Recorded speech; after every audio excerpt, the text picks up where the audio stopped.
você está vendo aqui, ó, chegou, eu não fiz muitos, né, eu fiz poucos exemplares.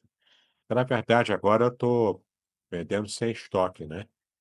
Eu estou fazendo esse livro aqui e lá outros livros meus. E esse é um livro interessante, porque ele é um livro sobre, o Guia Definitivo da Pregação Expositiva. Aqui você vai aprender a fazer pregação expositiva numa linguagem tão simples que até o Davi Monteiro, ele consegue entender, né. Apesar de toda a sua heresia, apesar de toda a forma que o Davi tem de falar as bobagens que ele fala, né, mas aqui a linguagem é tão simples, é tão direta, é tão tranquila, que até o Davi vai aprender a fazer pregação expositiva, tá bom? E olha que legal, aqui, ó, nessa parte final aqui, ó, tá vendo? Tem um bônus. É o uso da inteligência artificial na pregação expositiva. Tem 2 prompts aqui extraordinários para você usar e agilizar o processo de um esboço de pregação expositiva, com uma exegese já embutida ali, que a IA vai fazer. Eu uso o prompt também, pastor. Oi, que prompt que você usa? Eu boto assim, prepare uma pregação em cima de Gênesis, aí eu coloco o texto. Ah, então, mas esse aqui Tô não é brincando. simples não. Olha, hein, esse aqui não é um prompt interessante, você vai gostar, entendeu? Você vai usar de verdade, é para você preparar a heresia não, tá? Entendi. Nesse método aqui, é o método que eu criei, chamado pregação Eu expositiva uso nota eu uso 10. para pesquisar fonte de Ah, fala eu aí. uso para pesquisar fonte de contexto histórico. Ah, legal, legal. Tem que ter cuidado, Eu né, po que nem eu sempre eu escrevo eu escrevo eu peço. Não, na verdade eu pesquiso a fonte, eu não pesquiso nem eu não falo assim, qual é o contexto histórico, mas eu pergunto qual é a as fontes que eu posso utilizar para achar o contexto histórico. E às vezes eu acho alguns artigos interessantes, né, artigo reformado, ou então da indicação de algum livro que eu tenho. Se eu não tiver é complicado, né, senão é um livro pra cada pregação. pois é, aí Mas é complicado. eu uso assim, nesse sentido. Então, você sabendo usar, né, não dá para confiar 100% em inteligência artificial, então você tem que saber como usar, entendeu? Você tem que saber e até a questão ética também, enfim. Nesse livro aqui eu trabalho tudo, até falo da questão ética, prós e contras do uso. Tenho 2 prompts aqui, né, um mais simples, que mesmo assim vai demorar mais para você, se você for usar, e um prompt mais complexo, esse sim, tem embutido ali no prompt todo um trabalho de exegese, até mesmo de análise, de crítica textual, tanto para Antigo quanto para o Novo Testamento. É bem interessante, vale a pena você conhecer. Mas o diferencial desse método aqui, é o método que eu estive trabalhando e criando, é o método chamado pregação expositiva nota 10. E nesse trabalho aqui, para preparar esboços de pregação expositiva, você vai usar os 3 Cs. Entendeu? Você vai usar os 3 Cs. Você vai usar o primeiro C, que é a clareza, é aí que entra a parte da pesquisa histórica, cultural, até mesmo a pesquisa linguística, né? É o primeiro C, que se chama clareza. E nessa parte você vai explicar no púlpito, de um modo claro e objetivo, né, toda essa parte que o público precisa entender para poder entender a mensagem que você vai pregar lá. É a parte de clareza, porque é a explicação do texto bíblico de um modo claro, direto, objetivo e que alcance o coração. Nessa parte do coração, é o segundo C, dos 3 Cs, né? O primeiro C é clareza, o segundo C é conexão. Nessa parte da conexão, você vai aprender a como alcançar o coração do seu ouvinte, já que agora ele já entendeu o texto com clareza, daquilo que você explicou. Então você explica com clareza, entra para a parte de conexão, e como você vai fisgar o coração do seu ouvinte e fechar com o terceiro C. O terceiro C lá no final, que é o C de chamado ou chamada, né? onde você vai usar uma linguagem até própria da internet, você vai fazer uma chamada para ação. É o apelo, é o convite, é o desafio de fé, não é? É essa parte chamada para ação. Então, os três seis: clareza, conexão, né? Clareza, conexão e chamado. Você vai aprender a identificar esses três seis, resumir de modo que esteja adequado a um esboço de uma única página. Você não vai levar o texto todo escrito, né, do começo ao fim. Você vai fazer a pesquisa, você vai usar livros, vai usar o Word, que você já está acostumado a usar comigo aqui, não é? Você vai usar todos os recursos que você tem, sites, o Bible Hub, que eu também recomendo no livro, não é? E vai usar tudo isso em prol do sermão expositivo. Então, você vai comprar o menos livro possível, vai usar as ferramentas, a maior parte gratuitas que você tem na internet, e com o conhecimento que você tem, uma linguagem simples, objetiva, feita, esse livro aqui foi feito uma linguagem própria para pregadores leigos, pregadores que nem sequer fizeram seminário. Então, vocês que já estão acostumados a leituras do seminário, para vocês vai ser, ó, mamão com açúcar, né? É um livro interessante, tá bom? Ainda não tem ainda na versão digital, só na versão impressa por enquanto, mas você pode encomendar ele no site e pode adquirir. Para quem conhece, ó, ele teve um prefácio feito aqui, ó, pelo pastor Ronald Gustavo, um grande amigo meu, né, da ADVEC, já pregou lá na igreja Congregacional do Barreto, nossa igreja lá, né, Niterói Barreto, e olha, é uma benção, tá? Arminiano, pois é, ele é arminiano, mas é gente boa, né? Você sabe que ele é gente boa. Então, você tem aqui nesse site, o site da Wiclap, você vai achar ali todos os meus livros, né? Todos os meus livros, se quiser, você consegue achar tranquilo aqui na Wiclap. É wiclap.com, você clica em loja, aí você faz a busca pelo meu nome ou pelo título direto do livro, e você vai achar. Esse livro aqui, ó, tá nesse valor aqui, ó, tá? Por enquanto está nesse valor aqui. Você vai fazer, clicar aqui em comprar, colocar cartão e chega na sua casa depois de aproximadamente uns 20 dias, quando o site, né, a equipe aqui do site vai estar imprimindo o seu exemplar e enviando para o endereço que você colocou no seu cadastro aqui no Anauiclap. Tá legal? É um site bem interessante, a qualidade do livro é boa e você vai gostar. Aí depois que você comprar, você fala, pastor, eu comprei o seu livro. Será que você pode me enviar o prompt, né, os dois prompts da inteligência artificial para eu poder usar? Eu te mando o arquivo já digitado, para você só copiar e colar na inteligência artificial de sua preferência. Tá legal? E você vai ter aqui, ó, material muito bom para usar, inclusive com o que há de mais moderno hoje em dia, que é um prompt otimizado, um prompt que ninguém tem, um prompt que eu criei.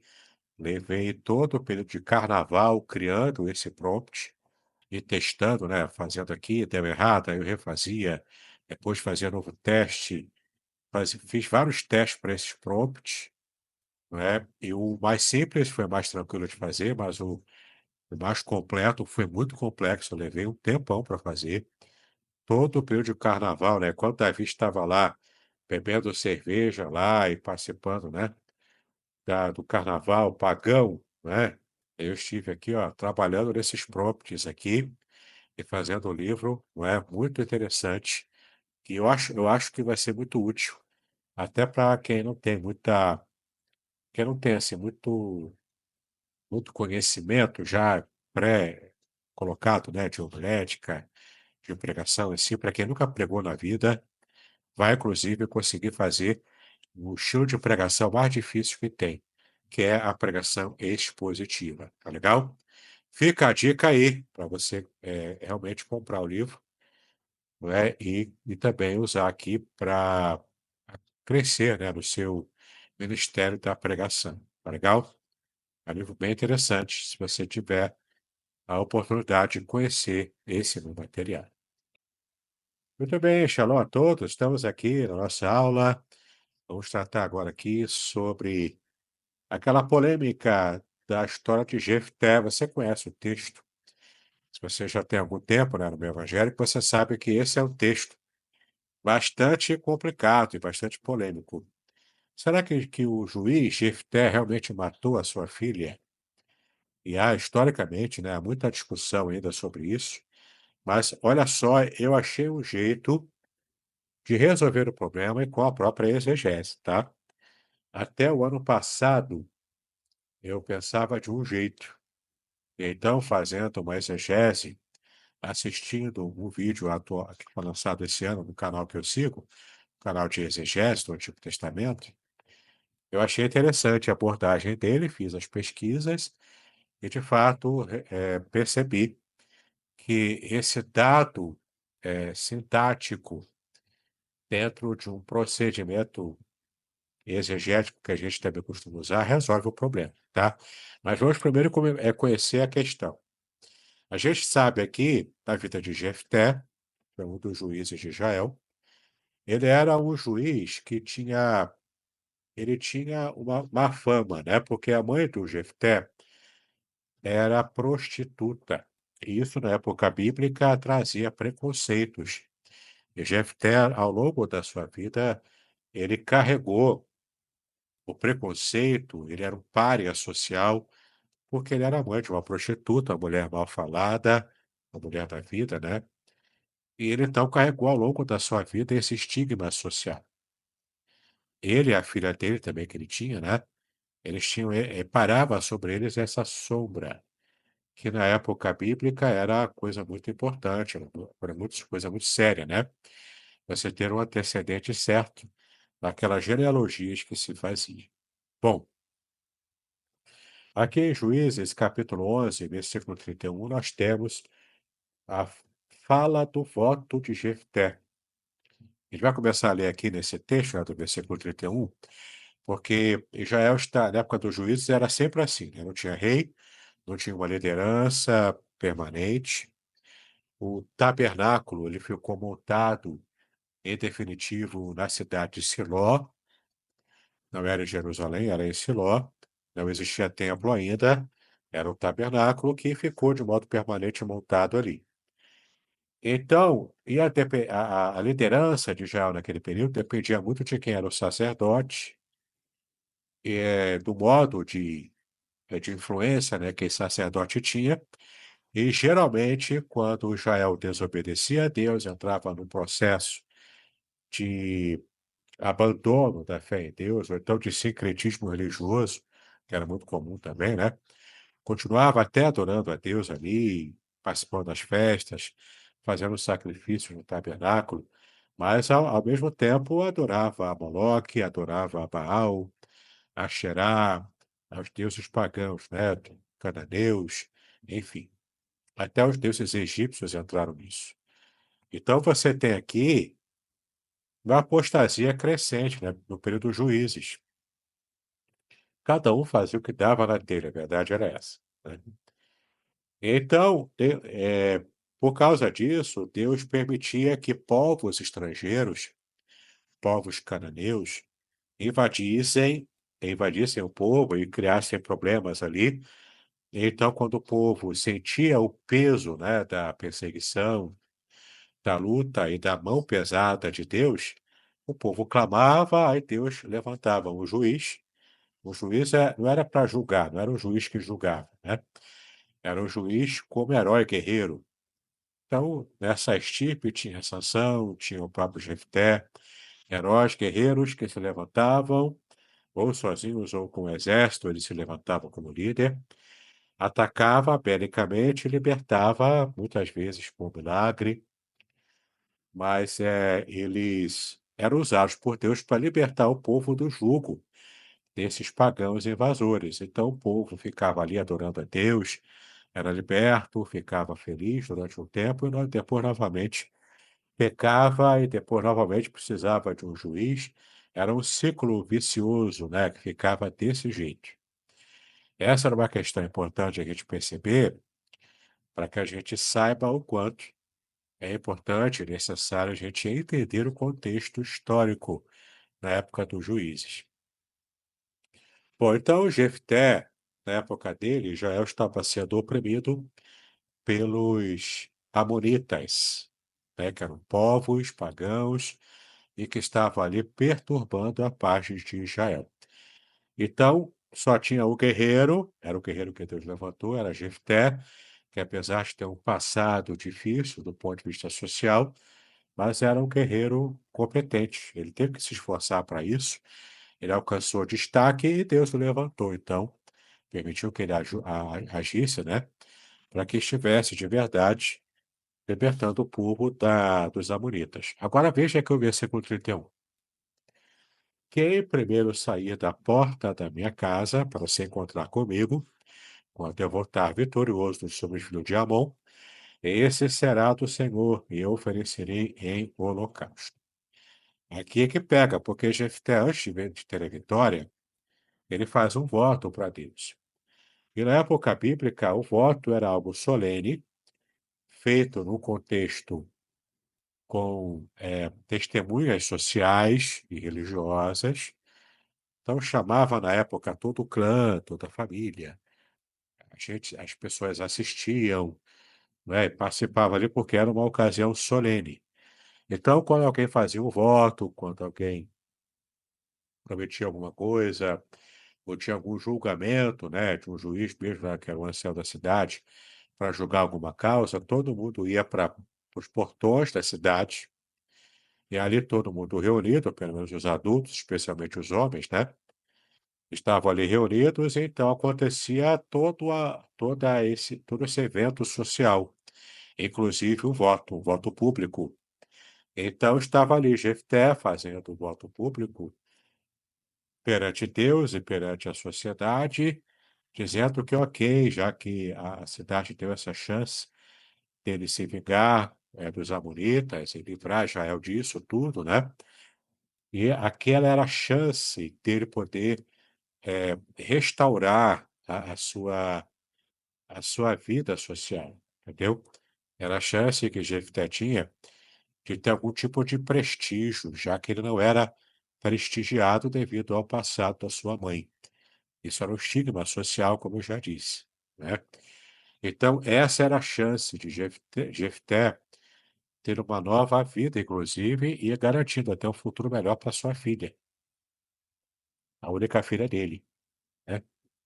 Então, lá estava ele fazendo voto que se ele voltasse vitorioso da guerra, aqui diz, nesse texto aqui, na Nova Almeida atualizada, quem primeiro sair da porta da minha casa. Aí eu vou explicar para você por que que ele fez esse voto. Aqui está quem, tá? Mas outros textos, outras versões que a gente vai fazer os juros de versões, mostra o que, traz o que também tem mais a ver com a mentalidade de Jefté quando ele fez o voto. Qual era o costume da época, né? Chegava à noite, quando chegava à noite, a família pegava os animais de pequeno porte que a família cuidava, como ovelhas, cabras, cabritos, né? Animais de pequeno porte, não de grande porte, de pequeno porte, que servia para dar o leite, e dali fazer coalhada, fazer queijo, e o próprio leite em si, fazia até manteiga, né, de cabra, com leite de cabra. Era o costume da época, as ovelhinhas também, né, eram cuidadas assim. Então, esses animais de pequenos portes, à noite, eles eram recolhidos para dormirem na manjedoura da família. Ali no estábulo, na verdade, na manjedoura é onde se comia, onde botava o alimento desses animais. E na família, na casa judia antiga, tinha um quarto ou um ambiente ali especial separado para esses animais dormirem. Então, quando recolhiam os animais, eles então comiam, bebiam a água ali e dormiam, passavam a noite.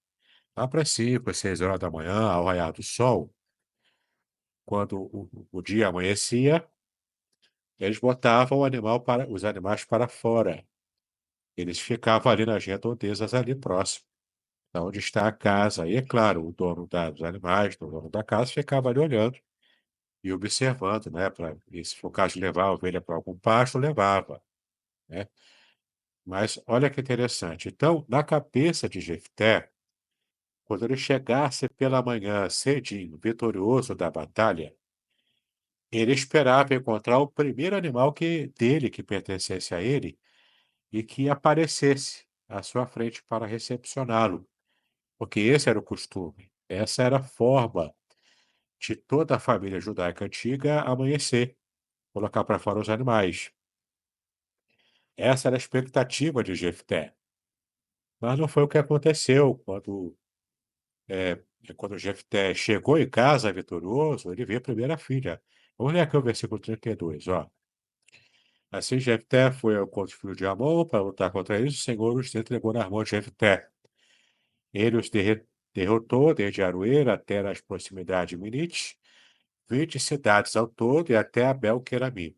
Foi uma grande derrota para os filhos de Amon, que assim foram subjugados pelos filhos de Israel.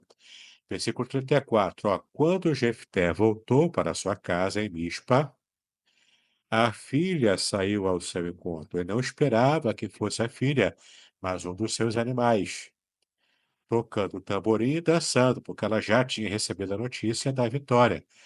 De repente, ele recebeu a vitória na noite passada, a notícia chegou até Mispa, todo mundo já sabia, e Jefté, então, feliz, a filha feliz, ele então dorme lá na rua ou no caminho, e na manhã seguinte, quando ele volta, esperando ver o animal, para esse tipo, né, de problema, ele vê a família dele, vê a filha dele, aliás. Ela era sua única filha. Ele não tinha outro filho nem filha, apesar dela, né? A reação dele, no versículo 35, quando Jefté a viu, rasgou as suas roupas e disse: Ah, minha filha, você me prostra por completo. Você passou a ser a causa da minha ruína, porque fiz um voto ao Senhor e não posso voltar atrás. Era coisa tão séria que ela provavelmente não sabia, né? Porque eram só os anciãos da cidade que estavam ali, né? No voto solene. E ela lhe disse: Meu pai, você fez um voto ao Senhor, faça comigo segundo o voto que fez. Agora que o Senhor o vingou dos seus inimigos, o filho de Amon. Ela disse mais ao seu pai que me seja concedido isto: deixa-me por 2 meses para que eu vá e desça pelos montes e chore a minha virgindade. Eu e as minhas companheiras, porque a moça era jovem, devia ser uma pré-adolescente, que era comum, né? Na época, as moças ficarem virgens, né? Hoje já não é tão moda assim, né? Devia ser ainda, mas não é. A garotada, adolescente aí, tá tudo tendo uma vida ativa aí nessa área, né? Mas antigamente isso era um tabu, inclusive, social.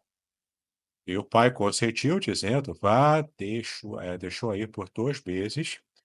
Então ela se foi com as suas companheiras e chorou a sua virgindade pelos montes. Ao fim dos 2 meses, ela voltou para seu pai, que lhe fez segundo o voto que tinha feito.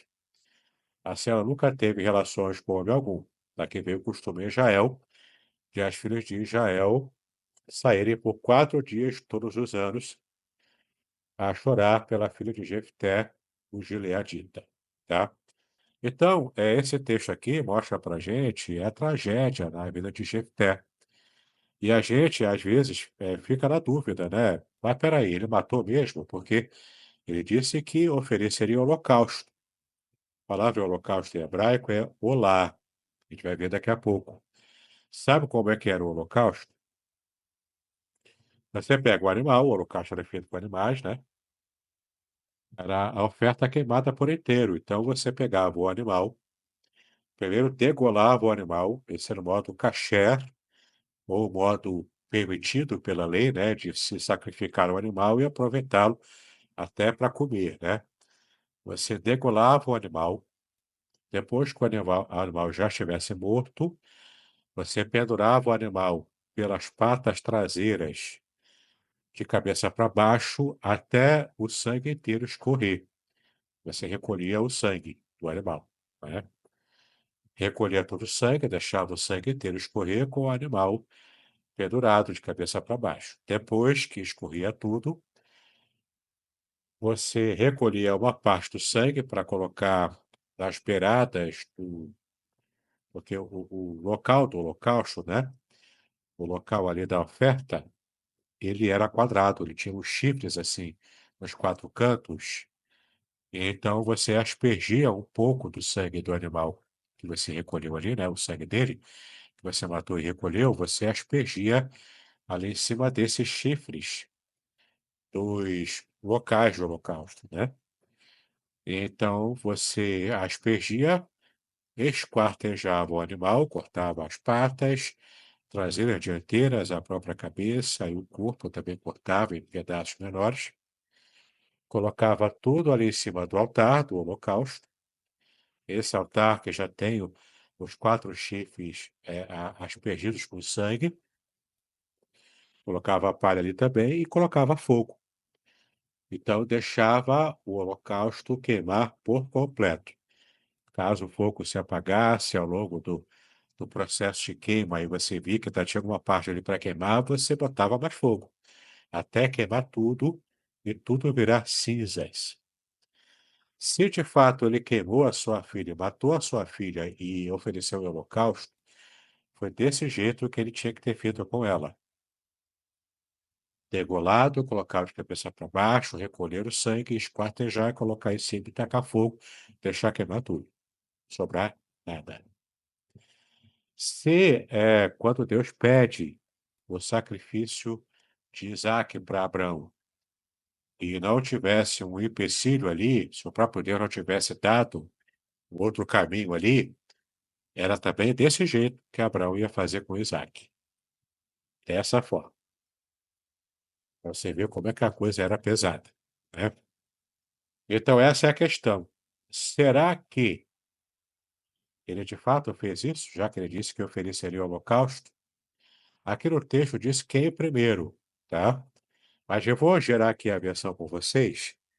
Vamos começar aqui com a ACF, ó. Aquilo que, saindo da porta da minha casa, me vieram ao encontro. Não é mais quem, não é pessoa, mas é aquilo que. É no animal. Aquilo é para coisas, para animais, né? Não é para pessoas.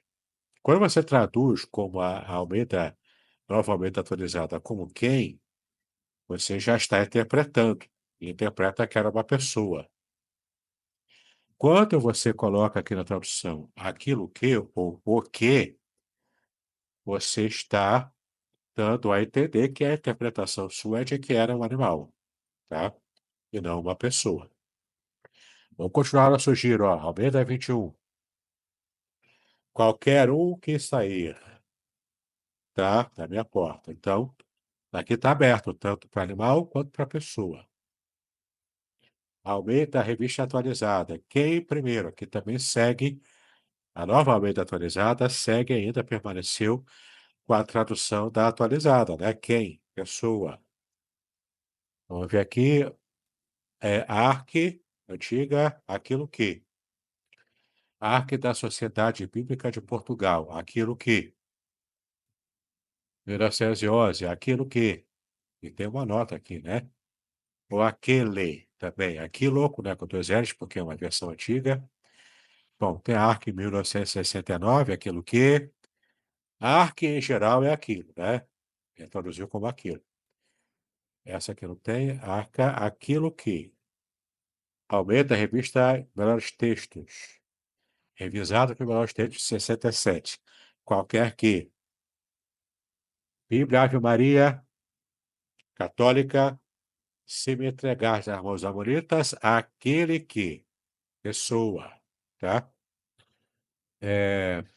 PKJ fiel, é o que quer que saia. Animal. Deixa eu ver aqui. Essa aqui é a Bíblia livre. Qualquer um que me sair. Também fica dúbio, né? Livro de Jerusalém vai ter. CNBB católica. A primeira pessoa. Aqui não tem chance para dubiedade. É a primeira pessoa, tá? Deixa eu ver. Com a outra. Tô pulando aqui um pouco, né? King James atualizada. Aquele que, pessoa. King James Version. There it shall be. É a quem, não é quem. LTT, que segue a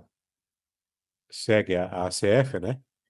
Então, quem quer, quem é pessoa, mas tem uma notinha aqui, na nota diz quem quer pode se referir ao animal, mas é muito mais provável que se refira a uma pessoa por ter propósito em sua mente o de sair para encontrar Jefté. Não sei se essa é a interpretação correta, mas vamos seguir aqui, né? NA já vimos. Deixa eu ver aqui a Bíblia Viva. O primeiro que saísse, aqui está dúbio. Deixa eu ver. Aqui já a NVI que eu não vi, né? A NVI é boa, é importante. Aquele que, pessoa também, né? Aquele, pessoa. NVT, daria ao Senhor o que saiu, o que? Animal, né? Coisa, o que sair. Então, para mim está muito claro, já vou ver aqui os comentários que colocaram aqui. Para mim está muito claro que na cabeça de Jefté, a interpretação dele, quando fez o voto, ele pensava em um animal. Claro que ele não pensava na sua filha. O pensamento dele era de um animal, tá? É lógico. Pelo giro de versões a gente viu isso. O texto hebraico deixa essa parte deixa em dúvida. A Septuaginta não deixa. A tradição judaica, de um modo geral, também interpreta sem dúvidas, mas o texto hebraico maçorético deixa dúvida, tá? Fiquem abertos.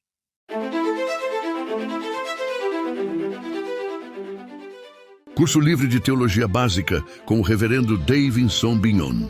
Uma jornada completa de aprendizado cristão, com 20 disciplinas curtas que incluem e-books exclusivos, aulas em vídeo e bônus transformadores. Ideal para líderes evangélicos, pastores, seminaristas e todos que desejam aprofundar sua fé. Assine agora na Hotmart e aproveite 10% de desconto. Quer complementar sua renda? Seja um afiliado. Detalhes na descrição do vídeo. Não perca esta oportunidade de crescer espiritualmente e compartilhar conhecimento.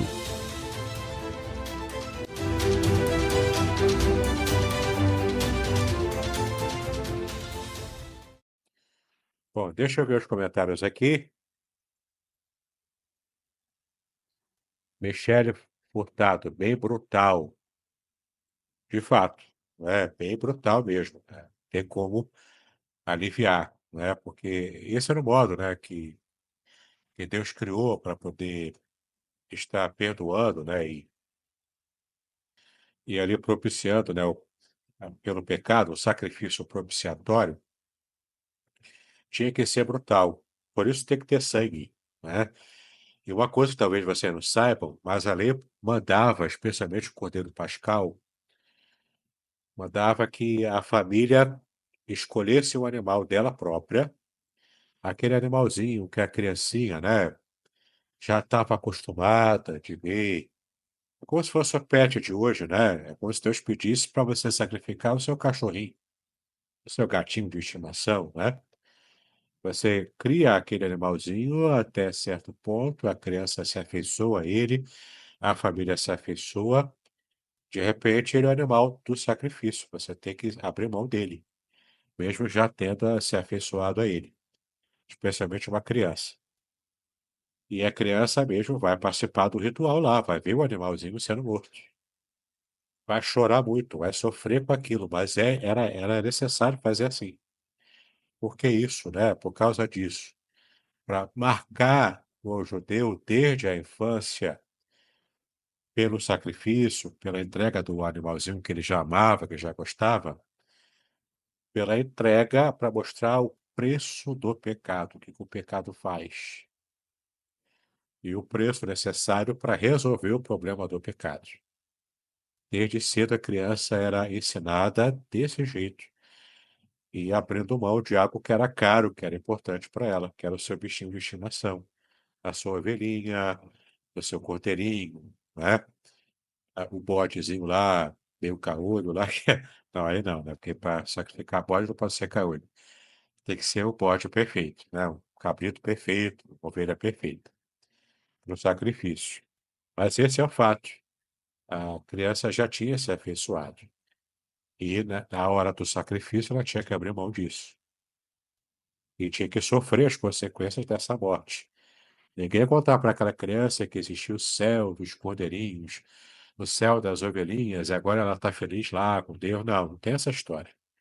Ela via, sabia o que estava acontecendo, e isso era a lição para ela sobre o pecado, sobre a vida religiosa, para de fato marcar aquela criança, ela não crescer tratando o pecado como se fosse coisa boba. Entendeu? Era necessário. Então a questão aqui é essa. Ele prometeu sacrificar, mas ele pensava no animal. A filha apareceu. O voto tinha sido feito diante de Deus, diante dos anciãos. Era um voto público. Como é que fica essa história? Como é que ficou isso? A Septuaginta, apesar do texto hebraico, eu vou abrir o texto hebraico aqui para você ver, para você conhecer, né? Vihaya, ha, yotse, asher, yetse, da, lete, peti, likra, ti, peshuvi, peshalom, mibne, amon. Até aqui, amon, você marca no seu entendimento que até aqui tem uma. Eita. Até ali, até ali em Amon, tem uma razão de ser, tá? Aqui, lá, Beit, até Amon, tá? Bechalom, Mine, Amon. Até aqui, Amon, tem uma razão de ser, tá? Você vai entender o porquê, já vou te explicar.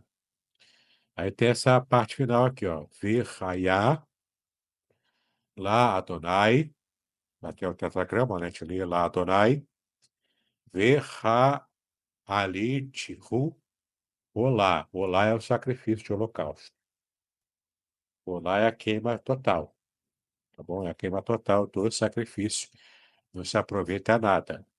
No sacrifício que não é holocausto, antes de queimar, o sacerdote separava ali, o levita, o sacerdote, separava uma parte da carne para ele e a família dele consumir.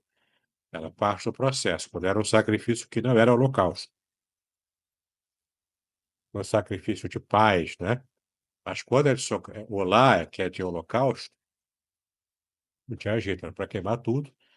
Não era para deixar nem um fio de pelo, né, do animal. Para queimar tudo, tá?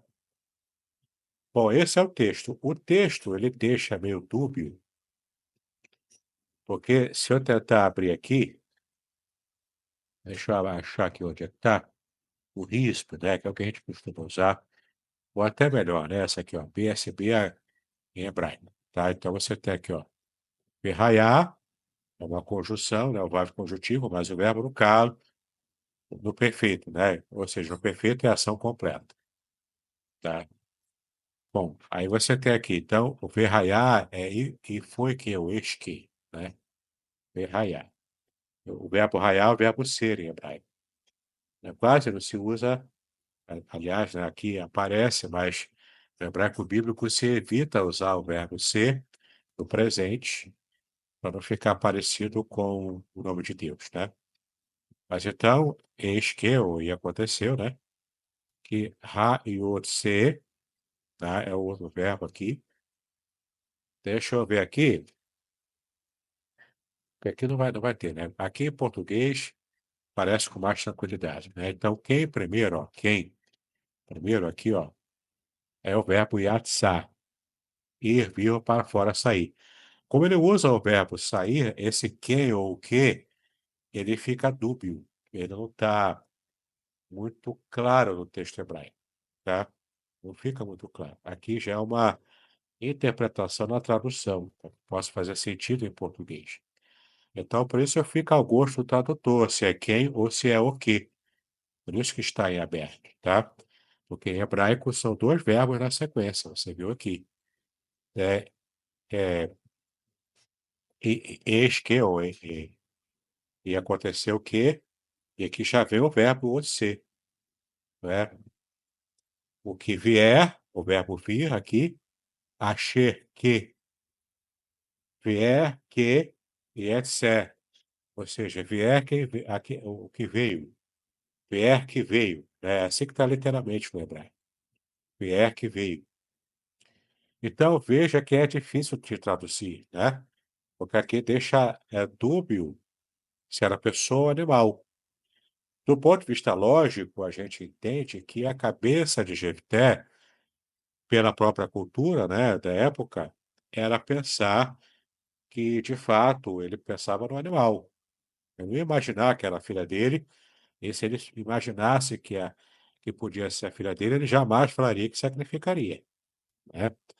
Mas essa é a questão. Será que ele disse mesmo que sacrificaria? Será que ele fez isso? Bom, vou sair da Bíblia agora. Vou abrir aqui a exegese que eu preparei. Você já tem aqui a exegese pronta, que eu preparei aqui, lá no grupo do seminário. E também já coloquei na pasta também. Você já tem na pasta da matéria lá. Esse PDF de 9 páginas, tá bom? Conversando, tratando aqui do voto de Jefté, dessa exegese aqui, tá? Então, você tem aqui quem sou eu, né? Você vê aqui o link, coisa e tal. Aqui eu dou uma introdução. Aqui tem um comentáriozinho, tá? Um comentário aqui, retirado da Faith Live Study Bible, tá? Que é a Bíblia de Estudo Lexham Press, tá? Que é uma versão muito interessante, importante, mas é em inglês, né? Já traduzi aqui para você. O que quer que saia, a expressão usada aqui em hebraico é ambígua, como eu disse, né? Então, vamos retomar aqui. Então, esse comentário aqui já demonstra o que a gente acabou de ver, né? Dessa dubiedade aqui nos dois verbos, um atrás do outro. E não aparece aqui, né? Esse achir, que é o pronome relativo, ele é o que ou quem. Não é? Aqui o contexto não. O contexto fala um pouco, né? Mas a gente vai ver aqui que diretamente o texto não deixa claro. A gente entende que era um animal, né? Porque ninguém em sã consciência prometeria sacrificar a filha. Mas se bem que na época dos juízes, como era uma época sem lei, né? Sem lei definida, então ficou muito claro que era possível também que eles atendessem a um deus pagão, sacrificando filhos a Moloque, por exemplo, ou até a Baal, acontecia isso. Até a Asherá também. Então, esses deuses pagãos exigiam sacrifícios humanos. O Deus da Bíblia nunca exigiu, até proibia, porque isso era uma marca do povo judeu de não sacrificar pessoas a Deus, né? Apenas animais. A questão aqui é essa. Por ser o período dos juízes, ele falou um voto impensado aqui, de qualquer maneira, né?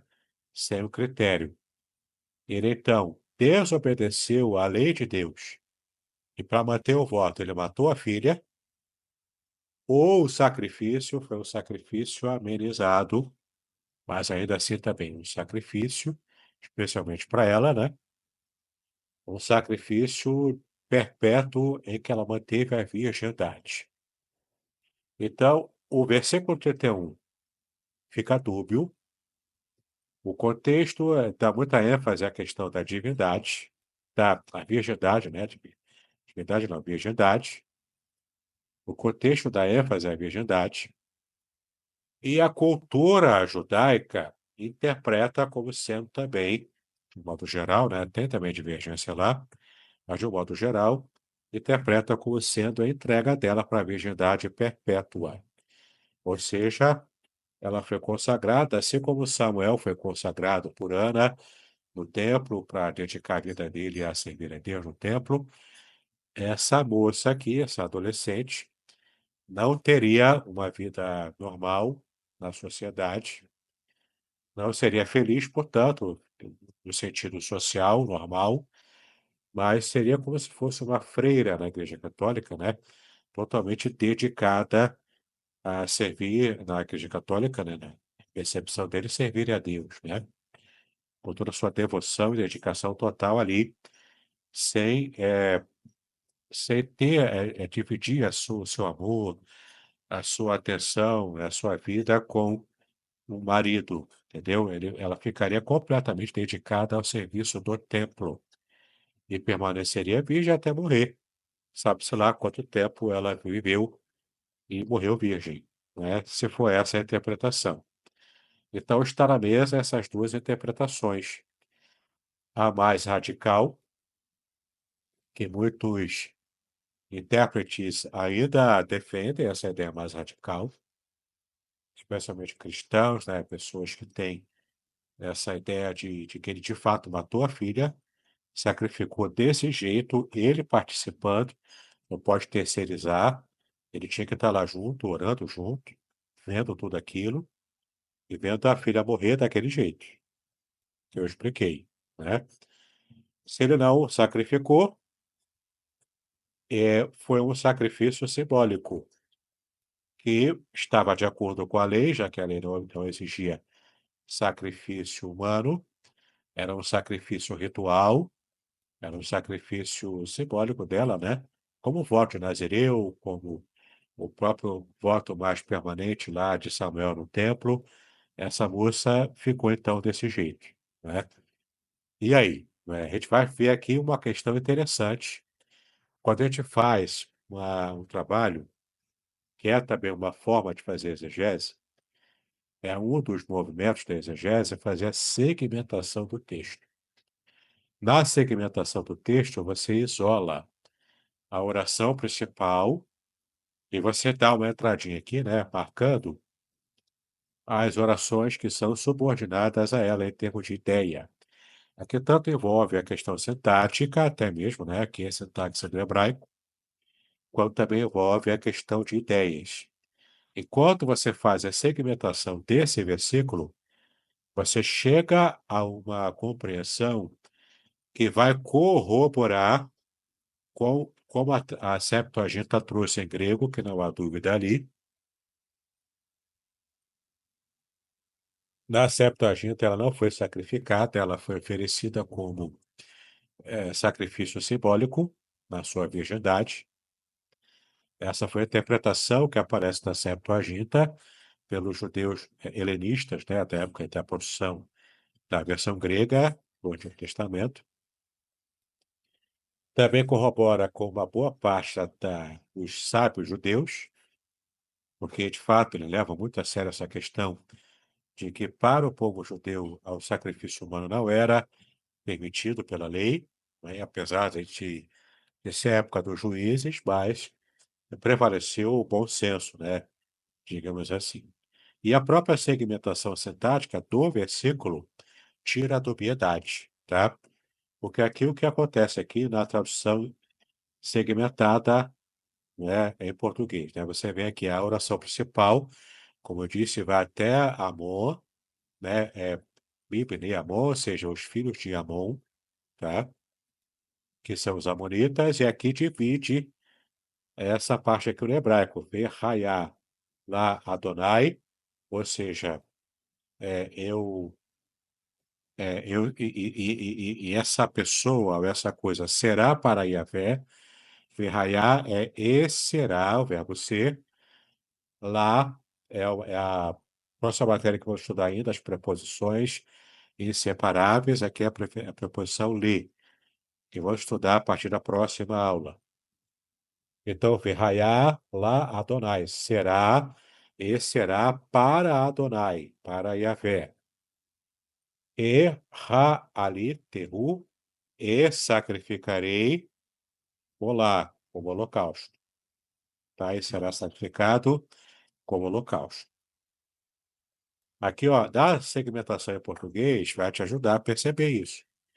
Então, quem quer que saia da porta da minha casa ao meu encontro, quando eu voltar em paz do filho de Amon, é a primeira oração. Aqui tem uma ação. A ação é a promessa que ele faz no voto, de Deus o abençoar e ele voltar com segurança, com paz, com vitória, tá? Porque na cabeça dele era isso era importante, seria a redenção social dele. Na circunstância que ele vivia na sociedade, seria a redenção dele. E a filha também sabia disso, por isso que ela se alegrou muito. Era a vitória do pai no contexto que seria a redenção da família, na sociedade. Agora, depois dessa parte aqui, que é a questão da vitória dele, você tem duas pequenas frases que são derivadas dessa, mas não são completamente subordinadas em termos de ação. Então, é o que a gente vai ver mais à frente aqui, né, depois da análise morfológica, que eu vejo aqui palavra por palavra, né? É o que a gente vai ver aqui, ó. Se chama aqui, ó, de apódose, que é a segunda parte do período gramatical, cujo sentido é o complemento da primeira parte, chamada prótase, né? Você vê aqui, então, no verraiar, você vê essa parte, o verraiar é o que está aqui, ó, verraiar, né? Então, essa primeira seta aqui é uma apótose. E toda essa parte grande aqui, a parte inicial, até amor, é a prótase. Essa é a prótase que deu início, que deu ensejo a duas apótoses. Essa é a primeira apótose, que tem que tem um ciclo de ação próprio, e essa é a segunda apótose, até aqui o ponto final, né? Que tem outro ciclo de ação próprio também. Portanto, outro verbo próprio, tá? Agora veja como esse desenho aqui já te deixa entender o que de fato o texto quer dizer, mesmo no hebraico, né? Quem quer que saia da porta, seja pessoa, seja animal, né? Se fosse um animal, será consagrado ao Senhor. Como? Na forma de um holocausto.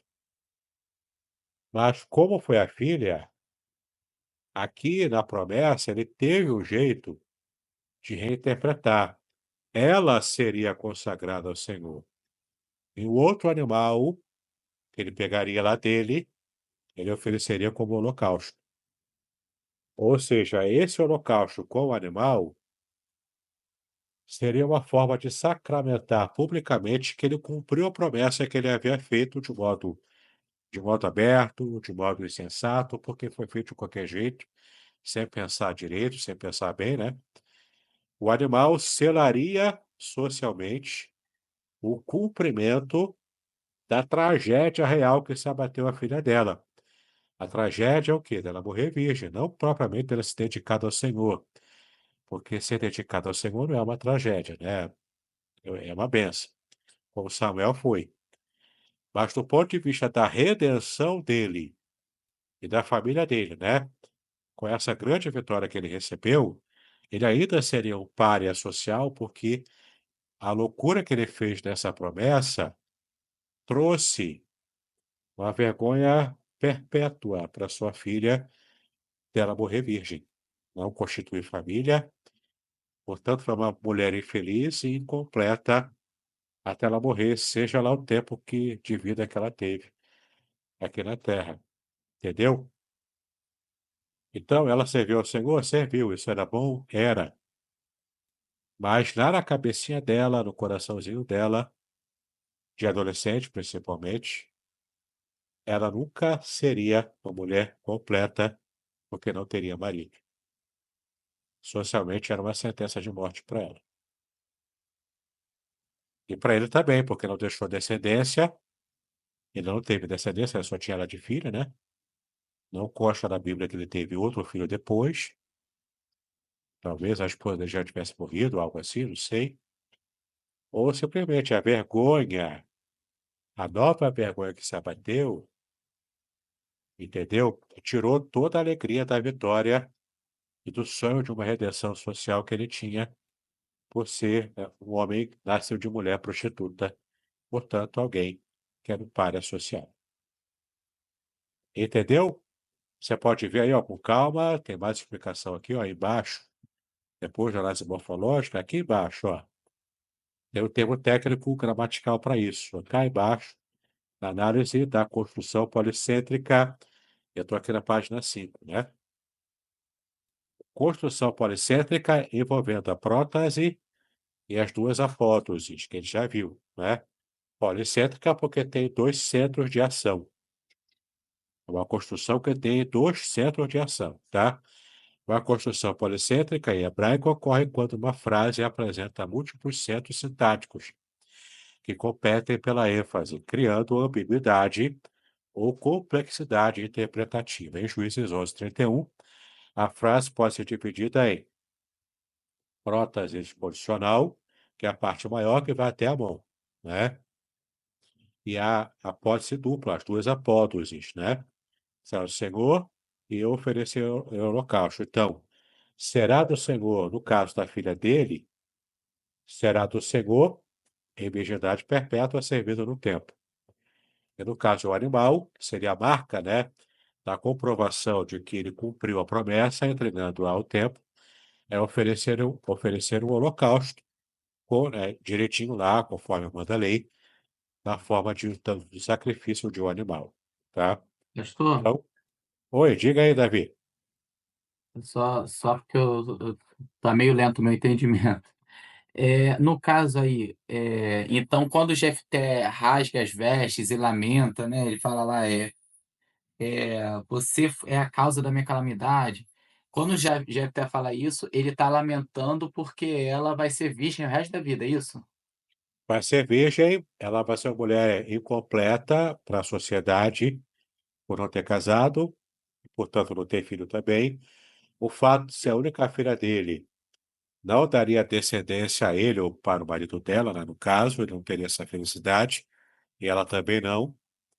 E a vergonha que ele tinha por ser filho de uma mulher prostituta, né, a mãe dele era prostituta, essa vergonha que era a chance dele, né, de se ver livre desse estigma social, trazendo a vitória e, né, libertando o povo lá, sendo o juiz de Israel, essa vergonha não foi resolvida, não foi apagada, porque agora uma nova vergonha se abateu sobre ele, que é o fato da filha dele estar nessa condição, ainda que servindo a Deus, mas socialmente falando, uma mulher incompleta por não ter se casado e não ter filhos.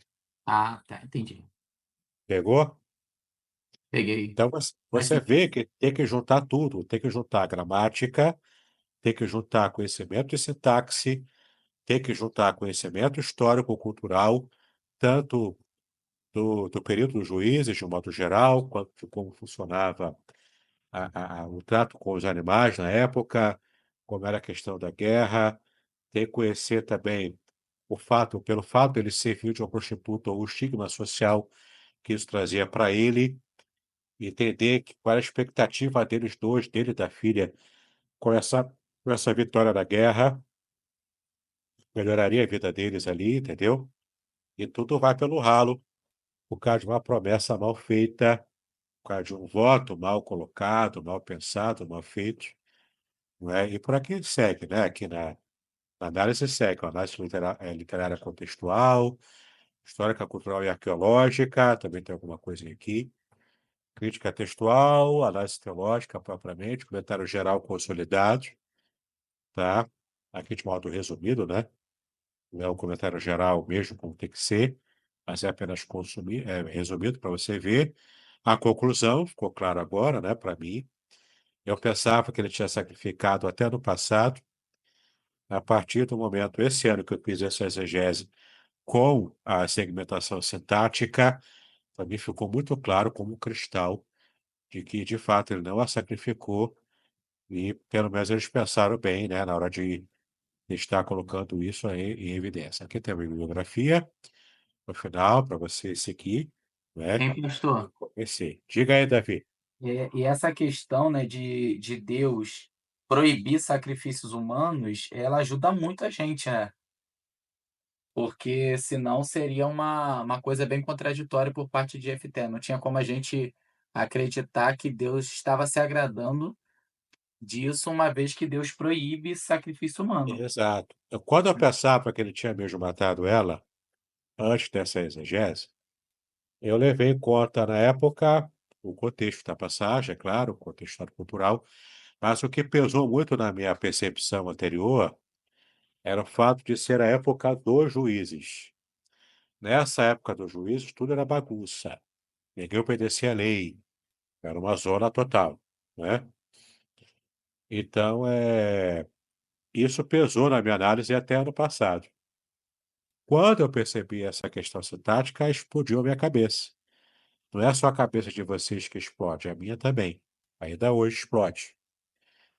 E isso aqui, se você leva a sério a exegese e costuma fazer exegese ao longo da sua vida, do seu ministério, vira e mexe você vai explodir a cabeça, como eu até hoje acontece, comigo acontece até hoje, e você vira e mexe ao longo da sua caminhada, à medida que você estuda a Bíblia com maturidade, você vai mudando conceitos ao longo da sua vida. Esse é um conceito que eu mudei.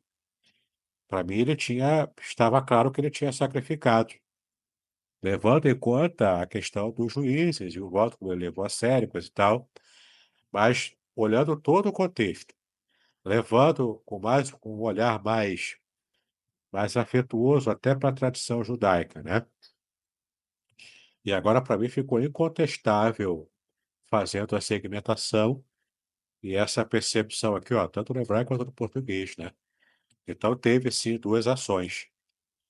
Se fosse um animal mesmo que ele tivesse visto, uma ação estaria servindo a outra, né? Como que ele apresentaria o animal para o Senhor? Sacrificando o holocausto. Mas foi a filha. Então, a filha ele consagrou e marcou a consagração oferecendo o animal em holocausto. Ficou claro como cristal para mim quando eu vi aqui essa segmentação textual. Tá bom?